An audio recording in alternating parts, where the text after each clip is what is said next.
Did you the story of King Lear.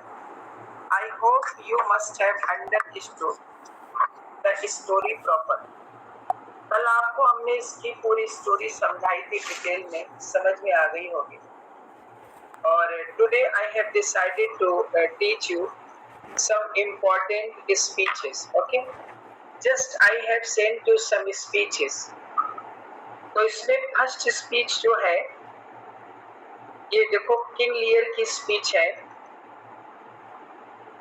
एक बड़ी सी speech है. This is very big speech and it starts with meantime we shall express our darker purpose. मिला बेटा? मिला? Sir इसमें last की जो रेड कलर से हमने अंडरलाइन की ये पढ़ना, सब नहीं पढ़ना. देखिए King Lear, I have already told you, he decides to divide all his property and authority among his 3 daughters, but he puts a foolish condition that he will divide his property according to the ratio of the love which is to be declared by his daughter. Okay, तो ये कहता है अपनी daughter से,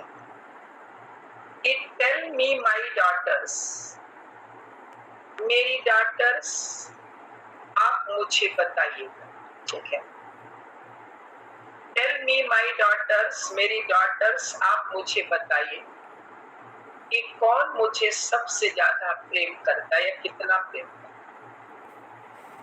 since now we will divest us, divest माने होता है अलग करना, अपने से छोड़ना. बोथ ऑफ रूल, जो कि अब मैं तुम दोनों के लिए अपने से अलग करूंगा, यानी दूंगा, अब अपना शासन दूंगा. फिर से देखिए गलत हो गया, फिर से देखिए. टेल मी माई डॉटर्स, मेरी डॉटर्स मुझे बताओ कि कौन मुझे ज्यादा लव करता है. Since now we will divest us, अब हम लोग क्या करेंगे, अब हम लोग स्वयं को वंचित कर लेंगे. इससे शासन से, प्रॉपर्टी से. बोथ ऑफ रूल, रूल से, शासन से, और interest of authority care of state, और राज्य की जो अथॉरिटी है, राज्य की जो केयर है, उनसे अब हम स्वयं को वंचित करते हैं. यानी he decides to hand over his kingdom as well as the authority and care of his kingdom to his daughters. लेकिन which of you shall we say that love us most? हमें जानना चाहेंगे कि आप में से सबसे ज्यादा हमें प्रेम कौन करता है. That we are largest, कौन extend माने देना, उसी को हम सबसे ज्यादा धन देंगे या सबसे बड़ा हिस्सा देंगे. ऐसे तो बाउंटी माने कोई ये होता है, कोई दान टाइप का होता है, ठीक हो, उदार या दान है, उसी को मैं सबसे बड़ा हिस्सा दूंगा. Where nature death with married children, where nature death with married children. आज यहाँ पर क्या है कि जो नेचर है वो मेरिट के साथ हर बच्ची यानी हर डॉटर चैलेंज करके दिखाएगी. हर डॉटर उसका जो स्वभाव है be given a chance to declare her love to her father, how much love that daughter has to her father. Clear? Reading लगाएं, तुरंत जो दिक्कत है पूछते चलिए.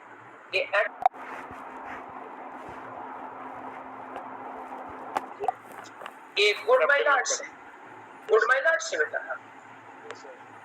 देखिए कॉर्डेलिया कहती है कि गुड माय लॉर्ड, पिताजी, अच्छे पिताजी. You have begot me, begot माने जन्म देना, आपने मुझे जन्म दिया है. ब्रेड माने लालन पालन करना में, आपने मेरा लालन पालन किया. लव्ड मी, आपने मुझसे प्रेम किया है. और I return those duties back as a right fit, और मैं इन चीजों के बदले में जैसा कि मुझे फिट ओकेजन लगता है, मैं इन चीजों को ड्यूटी परफॉर्म करके आपको रिटर्न कर देती हूँ। ड्यूटी कैसे परफॉर्म करती हूँ? ओबे यू, आपकी आज्ञा मान करके ये आपका जो आपने मेरे लिए किया है इसको मैं वापस कर देती हूँ।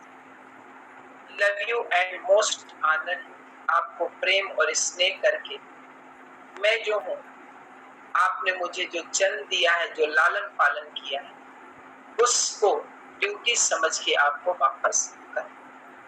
सर क्लियर हो? सर। और पूछें किसी स्टूडेंट को कोई प्रॉब्लम? क्लियर हो गया?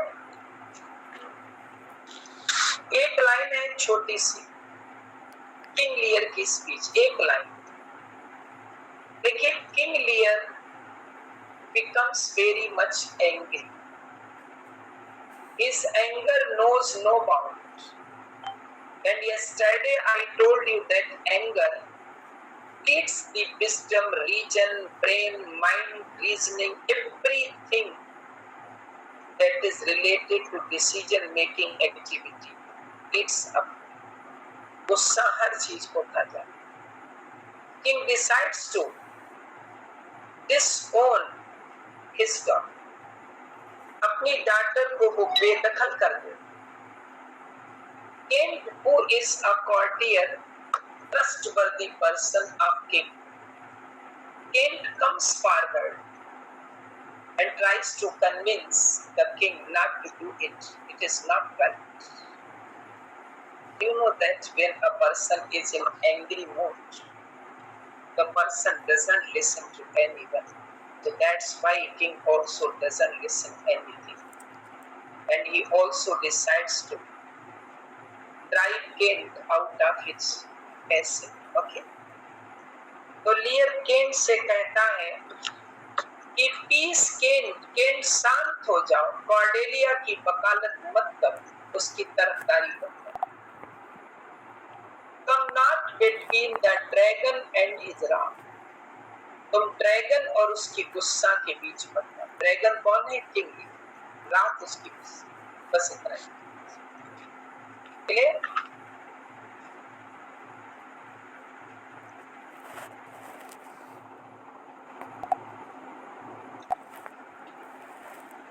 क्लियर? एक किंग ऑफ फ्रांस की स्पीच है। King of France is present in the court. When he listens the views of Cordelia, he becomes very much impressed. He thinks that Cordelia is really an honest and gentle lady. When King Lear declares Cordelia dowryless, no one comes forward to marry her except the King of France. He knows very well that Cordelia is not a hypocrite, just like her two sisters. So that's why he comes forward. And he says to a Lord Burgundy, Lord of Burgundy is also present there. He has come here to marry Cordelia. He needs to know that Cordelia has no money, she has no property, she has no dowry. Then he goes back. And King of France, he comes forward and he decides to marry Cordelia. He says that it is true that at present time Cordelia doesn't have money, but in fact Cordelia herself is a dowry. बहुत अच्छी speech बनती है। ये 2-2.5 line छोड़ के यहाँ से कि लव इज नॉट लव। ध्यान रखिएगा, ये एक सोनेट भी है शेक्सपियर का, उसमें ये ऐसी लाइन है, लव इज नॉट लव। इनका सोनेट है ट्रू लव, शेक्सपियर। तो किंग ऑफ फ्रांस कहते हैं कि लव इज नॉट लव, वो प्रेम प्रेम नहीं होता है when it is mingled with regards, जिसमें सम्मान मिल जाता है। क्योंकि जहां सम्मान हो जाता है, जब सम्मान प्रेम में मिल जाता है, फिर वो रियल प्रेम नहीं होता, फिर तो वो एक आदर डर भय रह जाता। तो लव इज नॉट लव, प्रेम प्रेम नहीं होता है when it is mingled with regards, जब इसमें सम्मान मिल जाता है। That stand aloof from the entire, ऐसी स्थिति में प्रेम बिल्कुल अलग खड़ा हो जाता है। अब ये लॉर्ड ऑफ बर्गेंडी से कहता है, विल यू हैव हर, क्या अब आप कॉर्डेलिया को लेना चाहेंगे, उससे शादी करेंगे? और आगे कहता है, ये लाइन बहुत इंपॉर्टेंट, कि she is herself a doubt, Cordelia तो स्वयं में ही दहेज है, उसके लिए दहेज की कोई जरूरत नहीं। ये लाइन बहुत important, she is herself a doubt. ये पूछी जाती है किसकी स्पीच है, ये पूछी जाती है, तो किंग ऑफ फ्रांस की ध्यान रीडिंग लगा लो तो दिक्कत कम। गोनेरिल, और गोनेरिल जो है, she is talking to her manager, वो अपने मैनेजर या जो स्टीवार्ड है उससे बातें करती, जिसका नाम है ओस्वाल्ड। ओके, और she is talking about her father, क्योंकि King Lear he starts living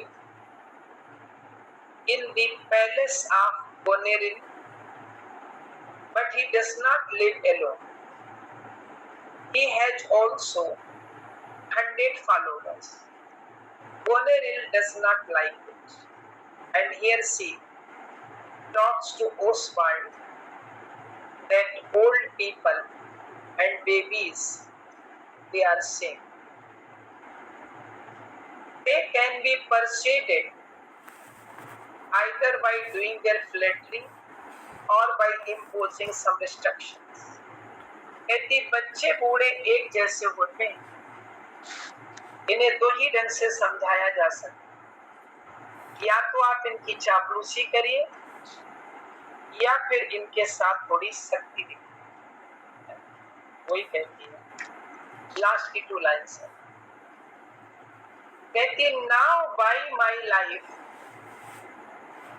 मैं अपने जीवन की कसम खा के कहती हूँ कि ओल्ड फूल्स, जो बूढ़े मूर्ख लोग होते ना, आर बेब्स अगेन, वो ऐसा लगता है कि जैसे फिर से बच्चे बन गए।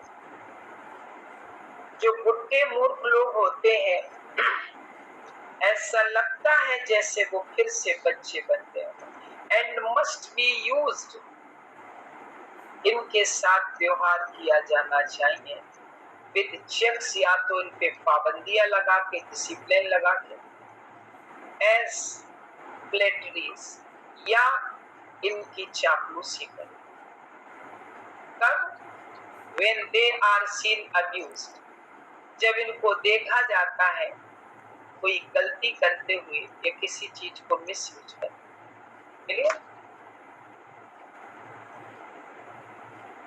लता कौन सी स्पीच छूटी, बता जल्दी से। है इम्पोर्टेंट। ये किंग ऑफ फ्रांस कहते हैं कि लव इज नॉट लव, वो प्रेम प्रेम नहीं होता है when it is mingled with regards, जब इस प्रेम को सम्मान के साथ मिला दिया जाए। जब प्रेम और सम्मान दोनों मिल जाते हैं किसी चीज, तो वहां प्रेम खत्म हो जाता है। That stand aloof from the entire point, और ऐसी स्थिति में जो प्रेम है वो अलग खड़ा रहता है, अलग होता है। फिर लॉर्ड ऑफ बर्गेंडी से कहता है, विल यू हैव हर, क्या तुम कॉर्डेलिया से शादी करोगे, क्योंकि अब वो डाउरी लेस हो गई। और she is herself A dowry, ये लाइन इंपॉर्टेंट। जो कॉर्डेलिया है वो स्वयं में ही दहेज है, उसके लिए दहेज की जरूरत। क्लियर हो गया? देखो